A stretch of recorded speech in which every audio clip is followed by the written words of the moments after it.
The government claims more than 500,000 children will be lifted out of poverty by 2030 as they unveil their long-awaited strategy today.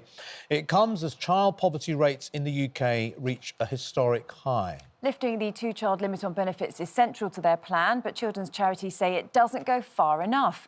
Joining us now is Local Government Minister Alison McGovern. Good morning and welcome to you. So obviously, you know, it's a positive thing, lifting 550 children out of poverty. It is a good step, the biggest reduction in a single parliament, but those figures had reached a record high of 4.45 million, and that will still leave 3.9 million children living in poverty. It's not enough, is it? No, because any child growing up in poverty is bad for them and it's bad for the taxpayer, because we have seen over the past decade and a half the consequences of leaving children in poverty. We're seeing that in what's happening in our NHS and children arriving at school not ready to learn. So this child poverty strategy is a massive investment in our kids. As I just said, it will never be enough whilst there's a single child growing up in poverty, but it's a huge step forward, investing in family incomes, getting costs down, and most crucially as well, making sure that there's help in local areas, so that poverty is very isolating, it can be very stigmatising, and making sure that there's good local help, learning the lessons from Sure Start, and making sure that parents get support in giving their children the best possible childhood. That's what this strategy is about. There are the accusations that it's not ambitious enough, though, that you could have done more, you could have looked longer term, there should be legally binding targets, for example. You know, there could be sort of measures, practical measures, like making sure that children of school age have free bus passes. Has enough been done on this? And actually, are we failing so many children still? Well, this is a big, huge step, and I will never mind people pushing us to go further when it comes to helping our kids. I think we have to recognise as well that poverty has changed. So it used to be, back in the 80s and 90s when I was growing up, you were more likely to be growing up in poverty if your parents weren't in work. Now we have working poverty, with 3/4 of families in poverty having somebody working. But pay has been too low, so we have to fix that as well with a rising national minimum wage. As I say, there'll be more to do whilst there's a single child left in poverty, but I'm bothered about those children who are in the deepest poverty as well. And when it comes to some of the children in the worst possible scenario, we need to make sure that children who've been made homeless aren't left in B&Bs. So it's tackling that really bad destitution that we've got, as well as making sure that all families do better over the next few years. That's the best strategic way to help all families escape poverty. Are you happy, though, that this is being done fairly? Because there's still the issue, isn't there, of working families who are hard pushed, having to stretch themselves, having to pay to be able to, you know, afford this. Working families, we've got this statistic, would need to earn £71,000 a year to get the same income as a jobless household with 3 children. You know, is that a fair situation? Yeah, and are we then sort of saying, actually, to that family who are struggling to make ends meet, who are trying to do whatever work they can, maybe they'll turn around and think, well, do you know what, I'd be better off if I give up work and live on benefits. Yeah, I have to say, I have looked at some of those figures and I don't think they're right. And as I said just before, the vast majority, 3/4 of families in poverty, are in work already. And actually the problem is, take, for example, the childcare support that you get through Universal Credit. It's actually very hard to access.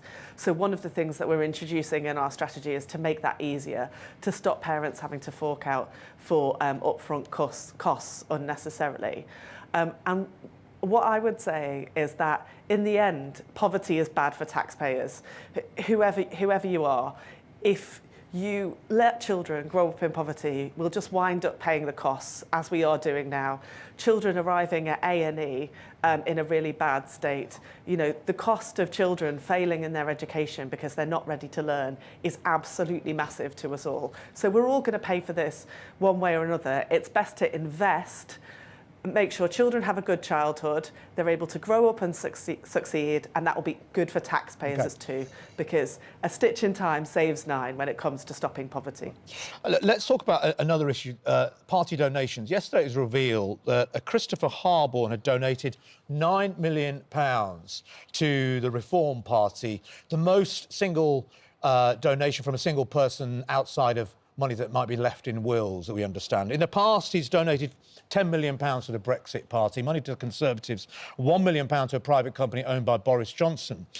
But he also, in 2023, landed an £80 million government contract with the Ministry of Defence. Now, there's no suggestion there's been any wrongdoing here, or there is no evidence of any influence that he made or through those donations to secure those contracts. But is that a concern? The optics don't look good. And as a government in power now, would you look at those contracts? Would you care to look back at that and think, well, let's just check that everything was done correctly, in order, and was completely transparent at the time?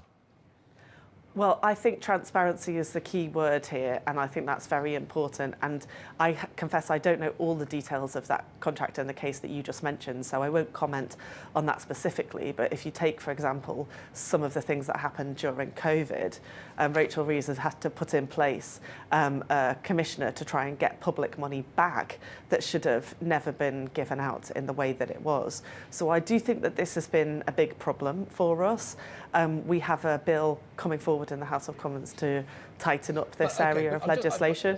And I think that the case that you mentioned, no doubt, will feed into that work. I accept that, but does it worry you that one single person appears to be donating a lot of money to one side of politics? Does that concern you? Should that concern us at all? Should that even be allowed? Yes, I think we all do worry if single individuals give huge amounts of money. I think lots of people give money to political parties, and most political campaigning is funded from a broad base of small donations. But I think, yes, everyone would worry about that. Transparency is absolutely crucial, and I think that, you know, it's really important that everybody can participate in our politics and aren't locked out because of wealthy individuals. OK. Just to end on Eurovision, news overnight that some countries are pulling out of Eurovision. They're going to boycott them, including Spain and Slovenia and Ireland, because of Israel's inclusion.